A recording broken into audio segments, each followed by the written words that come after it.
Hello, hello, you talented stars and starlets. It's your stage mom here, Chantele Francis. And if this is your first time on my channel, well then, welcome. Make sure you subscribe right down below. So this channel is all about ways to level up in your entertainment career.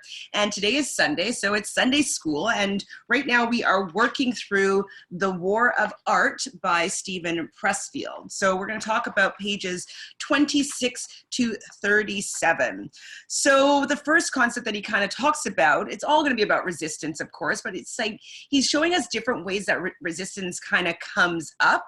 Obviously, we can blanket them all under the umbrella of resistance, but he's really going into detail about like how specific and different and the tactics and strategies that resistance has to steer you off course. So the first being resistance and self-medication. So he kind of gives an example, not kind of, he gives an example that some marketing people talk about, like, let's create a problem so we can find them the solution with medication and stuff like that. And so he talks about how, yes, eventually these symptoms become real disorders, but really though there actually can at times be in the beginning stages a construct of the mind. The mind is that powerful. It's basically all the thoughts that you have, you're kind of ingesting to create a reality outwardly. And so it's kind of like, oh, if I believe that I'm sick, I will be sick. If I believe, for instance, oh, I get the flu twice a year, you will get the flu twice a year. My general pattern is I'm always well, and I can say pretty much that I'm always well. So it gets really interesting when you look at it as sometimes these disorders come into play that actually steers you off of course. But we are in a society where we want to medicate things and put a Band-Aid on things. And so it perpetuates the medication portion of things. And so I told you before about my friend who was able to develop laryngitis because of her fear of success was so strong that resistance came in, gave her laryngitis, which ended up being a legit illness that she had. She was sick, she could not speak, but the power of resistance and the power of the thought and the mind and the beliefs, all that came in and it was able to cause dis-ease in the body.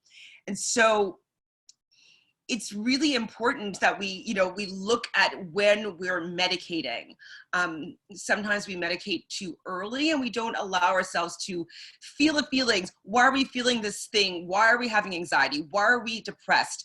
Why are, do we have ADHD? Like, instead of like, let's just put a Band-Aid on it, looking at the root cause of why some of these disorders spring up, sometimes it might be easier to fix at the beginning stages rather than to medicate, and then it becomes an even bigger disorder, and then that is harder to find the root cause. So instead of medicating, I would suggest to look at when, if it's depression or anxiety, when was the first time that you recognized that you had any sort of anxiety? Was there a situation that happened? Was there a situation that you witnessed that happened that you might have internalized as to being your fault, or that you wish that you could prevent, or that scared you? There's a lot of reasons why we initially start having these emotional feelings, and if they're unexpressed or if they're medicated, they just harbor on the inside, and you're still having these subconscious thoughts about these things, and they just balloon and get bigger and bigger and bigger. So self-medicating in general, I would say, would be a very, very last resort. And to feel your feelings and go to a professional, obviously, and see someone and speak through your feelings and what you're having. And I would just maybe say, just stay away if you can from self-medicating, because it kind of makes you numb, and when you're numb, you're not necessarily feeling inspired and allowing, the thoughts and the beliefs or the direct intel that you're getting from the universe. It just becomes muddled and uninspired. And I feel as though if you want to have inspiration, you can't be numb. If you want to be connected to the universe, numbing your feelings out, it's it's not useful. It's not conducive to creating art. So not saying that these conditions do not exist. Absolutely they do. But it could also be in the beginning stages, it could have started off as a form of resistance, and how resistance can come in. And then if you're using self-medication, some pills of some sort that are prescribed, I'm sure, to medicate, you might numb yourself out, making yourself not as easily in the desire mode to be able to create your life's masterpiece. So yeah, your mind is super powerful because you can manifest your desires, and you can also manifest dis-ease. And so know that, you know, you do have the power to heal yourself, and things don't happen to us. We experience things in life, and they are expressed through us, which is a very interesting concept to grasp. But we have more agency and more power in what happens to our body and what we see in our world. Anything else do I want to? So also we have resistance and victimhood. So yeah, so saying how your mind is super powerful. And so victimhood, you know, we love to say that things happened to us. And that it wasn't our fault, and we had no agency in a lot of things that happened, including disease, or including, you know, an accident or whatever it is. We always think that it's somebody's doing that to us, or an outside force is doing that to us. But if you really start thinking about it, that everything that happens in your world is a reflection of what's going on inside of you, and this is your lens, and this is how you're seeing things reflected back to you. It makes it interesting to do the victim. You can't be a victim anymore when you know that everything that you are seeing is a reflection of what's going on the inside. So really starting to think about that, you become really powerful, and knowing that everything that's happening in my life is because of something that I'm thinking and feeling. So I can take ownership of that, and I can change that if I want to. And being the victim, it doesn't allow you to work through resistance. You're the victim. Resistance can come in and be like, yes, it will be like, the world sucks, look what the world's doing to you. And you can easily get into, you know, negative thoughts, negative patterns, because you feel as though you are being specifically targeted. It's like you're being bullied by the world, when really that doesn't actually happen. The world is not targeting you or pinpointing you about anything. It's all a reflection of you and your inner world. So take back your power, and instead of being a victim, be empowered. What else? So resistance and the choice of a mate. So that's really interesting. So sometimes you can choose a partner or a mate that is very successful, and you can see that they're aligned to their like purpose, and they're so actionary, and they're so proactive, and you really love that and respect that. But when it becomes a form of resistance is when you source out somebody that has those qualities, so you can put all your thoughts and ideas into that other person. And when that happens, your own passions take a backseat. So just when you realize that you are putting more of yourself and more of your energy into the work and helping somebody else achieve their goals. I mean, I love supporting like friends, family, partners. Like I love being a cheerleader. Like I'm a cheerleader to you guys. Like I love doing that, but I wouldn't do that at the cost of like my own dreams and my own vision. And if I see that I am putting myself, saying yes to their dreams and ideas, but saying no to mine, when my dreams take a back seat, that's when I know that this dynamic is a form of resistance in the form of a relationship with somebody or a mate specifically. And so it's good for you to take notice of that when you realize that, like, you're saying no to something that you want to do to support somebody else. Balance. You want that to be balanced when you're in a partnership. And so it's just like a little flag that resistance is coming in if you find yourself putting more effort and focus on another person's goals and putting yours in a backseat. By all means, still be supportive, but make sure that it's balanced. They're supporting you in your dreams and goals as much as you are supporting theirs. Otherwise, it is a form of resistance preventing you from excelling as much as your partners would be. Resistance and unhappiness.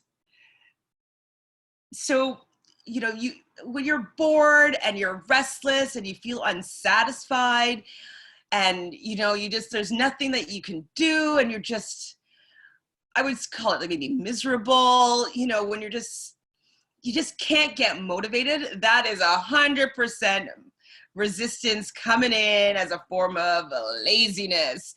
Now, you know, during this time of quarantine, a lot of people have been saying, like, no, you just stop trying to force people to do more just because they're in quarantine and that they have all this free time. Like, you shouldn't make people feel bad about not producing their great manifesto. And yeah, of course, I agree that, you know, you don't want anybody to feel bad, but sometimes allowing yourself being overcome by restlessness and, you know, lack of ambition, that's all just resistance coming in a form where people can give you a little bit of sympathy or give you a little bit of support. And so people will, of course, will come to you and be like, oh my God, like, don't stress yourself out. Don't, you know, it's okay. You don't need to produce anything, which is true. You do not need to do anything.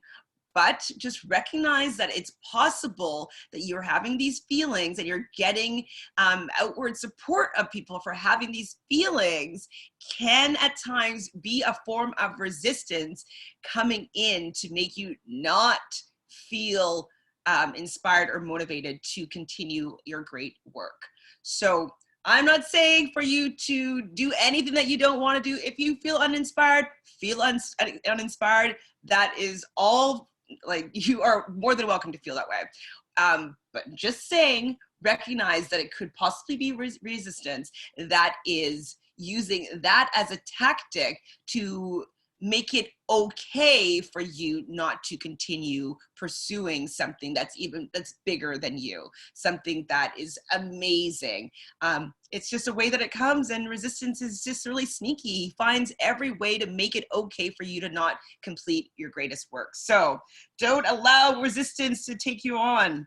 What else do I got? Anything else?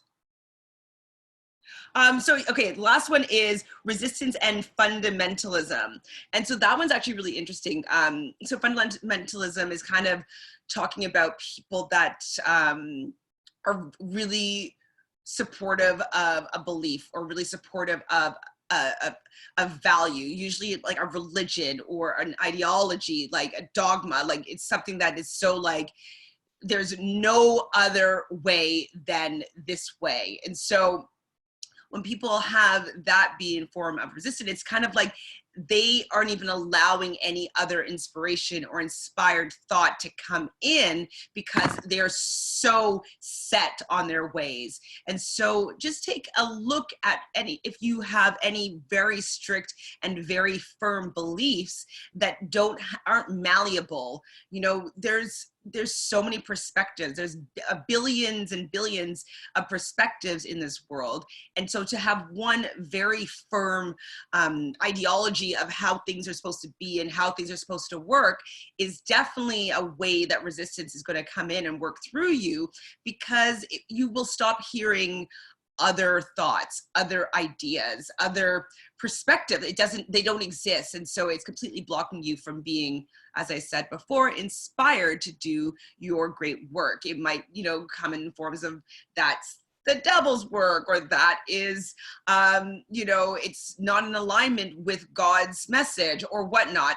Not saying to go against your religion, not saying that what you believe, you should not believe what you believe, but just recognize that sometimes it could be a roadblock to work, a higher calling, a work that is bigger than what you are doing right now. And so he gave an example about, I don't know if it was for fundamentalism, but he gave an example about writing his book, and that he was getting thoughts about like, oh, I shouldn't make a book like a self-help book. Instead, I should, you know, put these beliefs of resistance and these ideas of resistance into a war-based novel. And so it'd be a fiction novel that had these ideas coming through it, which would be a great book as well. But the thoughts and the ideas that were coming in were, who are you to be able to say these things? Why would anybody look up to what you have to say? You are nobody. Those kind of thoughts were coming in, and he realized it was actually resistance. So you could just write about it. Just write this out. Coming in to steer him away from something that was bigger than him. His own thoughts, beliefs, and ideologies were coming in to derail him from writing this book, which I think is a really, really important piece of work. So those were pages 26 to 37. I believe that's all I got. So yeah, so tell me what you think about the book so far, and tell me maybe some ways that you find that that resistance has been affecting you in your life, or when you've noticed it, maybe when you've noticed it after the fact, and just kind of let me know how you're enjoying the book.